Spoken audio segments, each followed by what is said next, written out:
touched on every one of the subjects. And, you know, the other piece that, excuse me, that hasn't really been touched on yet, it's been touched on somewhat, the economics of the situation, but the family, if there is an addiction to marijuana, or to any drug actually, and the child or the youth enters the system, meaning is arrested and goes to juvenile hall, there's a cost to the family. And the costs start to add up in terms of if they need to retain legal counsel. I'm sorry, I don't know how close or far to be. If, you know, more treatment is needed, if residential treatment is needed. So, you know, economics also play into this. There's obviously loss of trust in the family. You know, in every way, the individual, the family, and the community is impacted. And I don't know that I have to say much more about that. But we do see, like I said, 95% of the students we see have report using marijuana. You know, it's very much acceptable in the county, and I'm sorry, not in the county, in the community, and is seen sort of as some of the kids feel like it's the family business they're going to be passed down, like maybe a shoe store or furniture store used to be. So I think that's all I need to say. Thanks. Let's thank our youth and schools panel here, folks. Could I add one more thing? Because I just looked down and saw what I forgot to say. Thanks. You may have the last word. I just want to talk about what either treatment or a concerned adult or anybody that really takes an interest in somebody that's been using, what they can provide. And besides being there and creating a relationship, many times the youth get in trouble in school. They're in trouble all over the place, and they're on probation, and their big life goal becomes to get off probation or to earn the trust back of their family. And what treatment or an interested adult can do is to help them work to restore that trust, to restore their self-esteem, to help kind of heal the fracture in the family,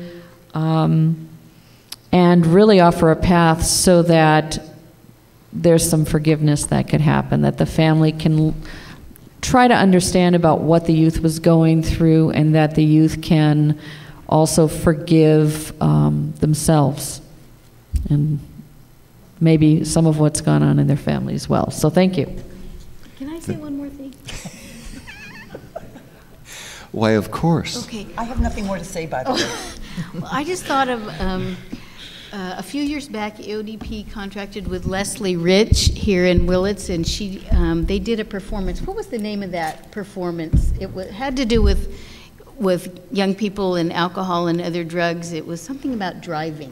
Do you remember who? Yeah, no. Anyway, yeah. But so they had, it was high school students in there. It had several vignettes, depending on what drug it was, and what was really symbolic to me is when the curtain opened for the vignette on marijuana, the kids were sitting in a row like us, and they were all wearing blinders. And they were all wearing gloves. And so it was like they know what's happening, and they know it pays the bill, and they know the bills, and they know it pays the mortgage, and they know it buys their clothes, but it's sort of I think they live in a world of hypocrisy, myself. So I just wanted to share that. Well, this panel has certainly done a lot to take the blinders and the gloves off. Thank you. Thank you very much. As the sun has gone down, it's become quite dark out there, but I know you can see me. But are you comfortable in this atmosphere? Do you need a little more light or what? More light. One moment.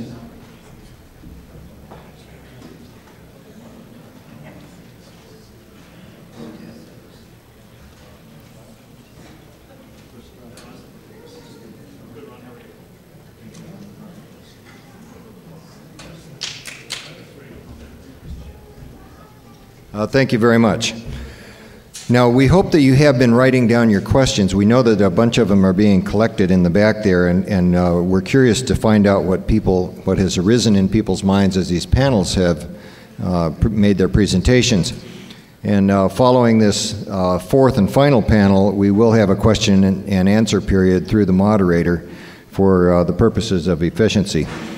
And our last panel is an environmental panel, and we're going to look at some environmental impacts through the eyes and through the lenses of Mr. Jim Harrison, who works for Mendocino County Environmental Health and is very often involved in cleaning up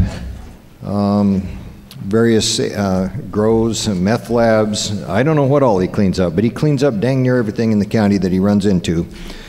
And he has some very interesting perspectives, and I do believe a small PowerPoint, do you, on that?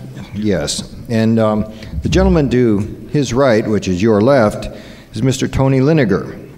Now, he is the Assistant Agricultural Commissioner, and our regular speaker, Mr. Dave Bankston, is out of town today, and Tony has been in his office for a number of years. And the Ag Commissioner, to me, is one of the most interesting